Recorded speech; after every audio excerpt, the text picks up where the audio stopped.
What is up, everybody? We are back. I have returned after a couple weeks. Been out of town and I wasn't at my live streaming setup, but we are back with another tutorial video. We're going to be going over I Know That I Know by The Belonging Co. And I'm really excited for this one.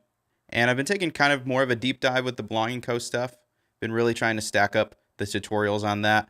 I have a bunch of free tabs that I made for a bunch of different songs that go along with these tutorials.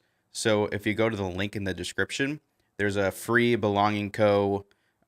Course that I made where it just stacks up all the tutorials for that. I also have stuff for Elevation Worship and Phil Wickham and Brandon Lake and like all the other bigger artists as well. And so I try to, every time I do a video like this, I'll create some tabs for you guys so you can follow along. So if that's easier for you to do that, they're available to you. So today we're going to go over I Know That I Know. It's going to be an A major. And I'm going to switch over to my second camera so you can see me here. This is the tone that we're going to be using. I'm playing through the Line 6 Helix Native through my computer. I have a floor, but when I do these videos, I play through Helix Native. I'm using the My Testimony patch that I created. It's actually an Elevation Worship patch, but it seems like it sounded and felt really good over that intro. So this is kind of the sound that I'm using. It's a little bit more overdriven on this song. A lot of the stuff is pretty straightforward. There's not any like super weird sounds that you have to like modulation or anything you have to really look out for. But yeah, it's just I'm using, shocker, quarter note delay, not using a dotted eighth right now. So quarter note delay, it sounds like this. So the reason why I'm doing that is it stacks up really nicely and it actually kind of clears up the airways, the runways, so to speak. And so it really just kind of stacks up the tone really nicely. So I'm doing that, just a light plate reverb for this song, and then more distortion than you would normally use for other songs. This is kind of that high energy feel that we're going for. The BPM is in 142 BPM, 142, and again we are in A major. So let's go over that intro part and we'll see what this sounds like.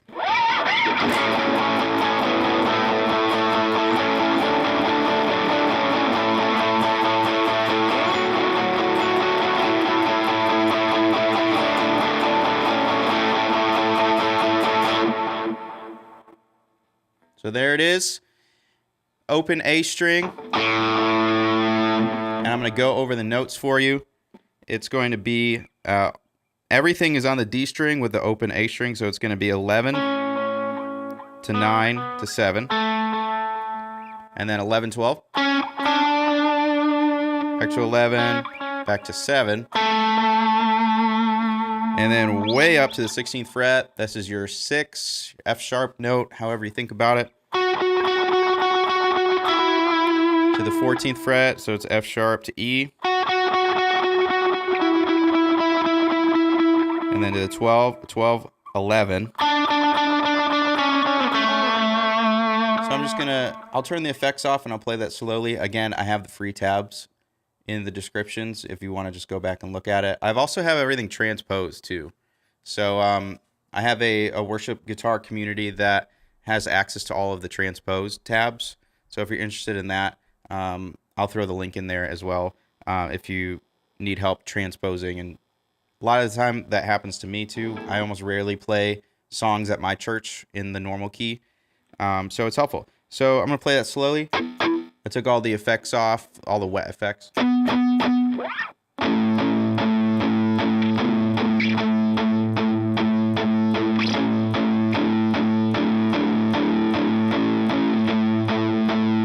Sixteenth, 14th, and then 12, 11.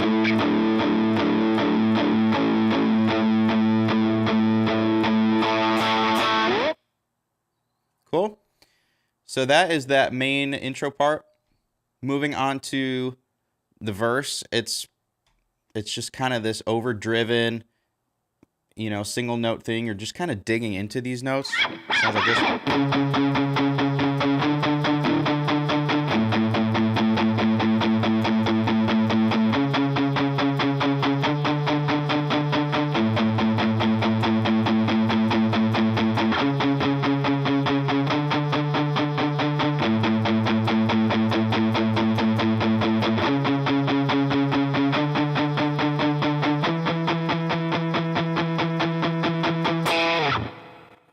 So it's kind of repetitive, but once you get it, you're palm muting there, and you're really just kind of digging into it's the A string on the 4th fret. It's 4, 5. And then it's the 5th fret, low E string. So I'm going to be palm muting that whole thing. I'm allowing the distortion to kind of tighten up, but like really kind of make this real punchy, like almost like fuzz type of noise. So that's repetitive 3 times in a row. And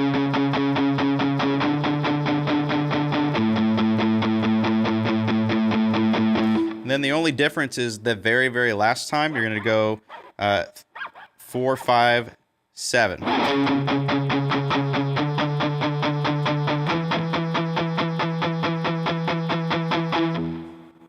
So that's what's happening during the verses. I want to show you another part. It's happening during the interludes. And it sounds like this.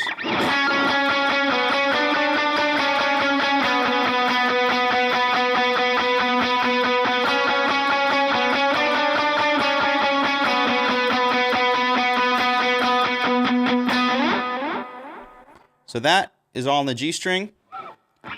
6th fret. It's 6, 4, 6, 7. It's pretty quick.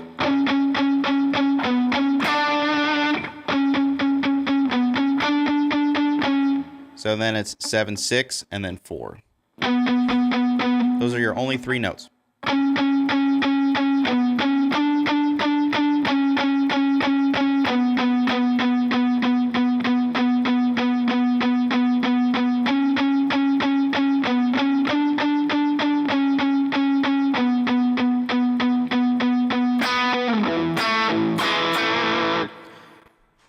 You can either do that open or palm muting. You can do. I think that's the actual part is played open, or you can choose to switch it up and kind of palm mute and dig into it a little bit.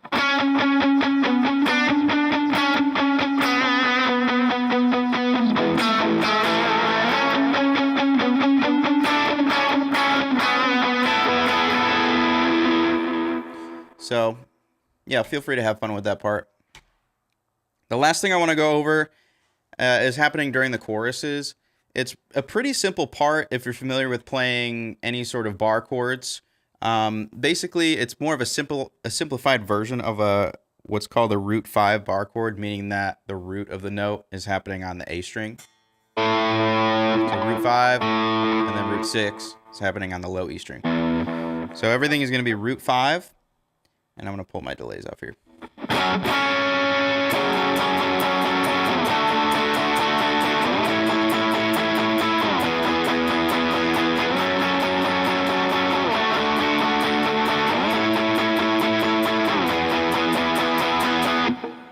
And the reason why people typically play this is it tightens things up a little bit.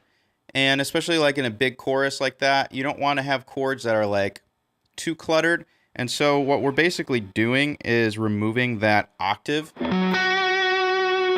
So for example, this is our F sharp minor 7, because we're in A. So it's basically, for every single chord here, it's the A string, D string, and B string. Where if you were to play a full bar chord, it would look like this. Or you could play like this. That would be your minor 7. So you can kind of hear that there are a lot of strings, a lot of notes going on. Even just adding that, you know, that extra octave and then the high E string. So I can play that real quick. It's like...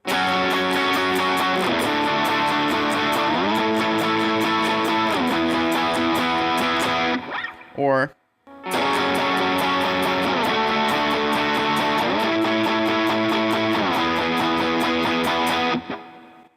So we're just removing the bar. We're not pressing the whole bar there. And we're removing the octave and that high string on the E string. Keeping it real tight.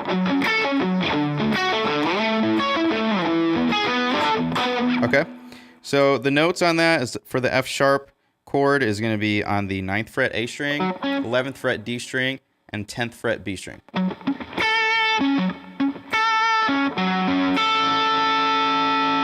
And then the rest of the chords are the exact same shape. We just change the fret that they're on. So then we go to the 5th fret. And the pinky is going to actually be on the 7th fret B string.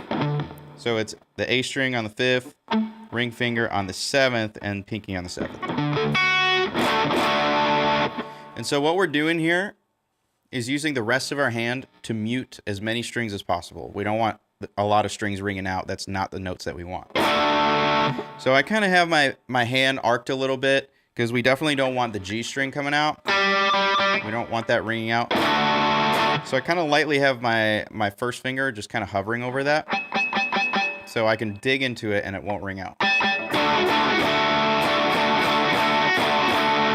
Then I have my middle finger muting the low E string, and then kind of the bottom of my hand kind of covering up that high E string. So there I just covered all those open strings, so now I can really dig into it. Then the next chord is on the 12th fret, same shape. And then the 7th fret.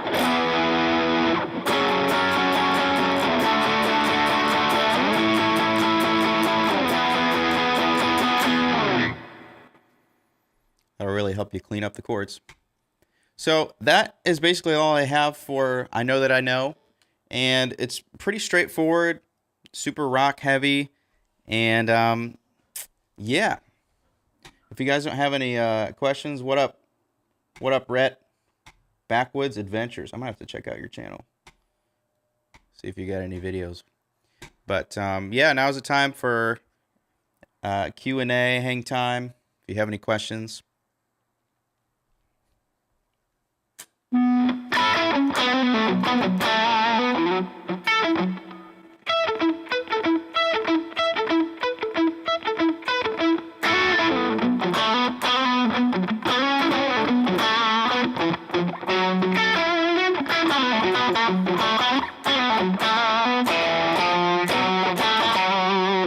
No questions. I must have killed it. Just kidding. Again, if you guys are watching after the fact, I'll try to put timestamps in there so that you're not stuck watching the whole thing, and you also can hop through. So the chapters will be in there. And also, if you want to see the tabs, they're free in the description. So if you don't have any other questions, we'll see you guys in the next video.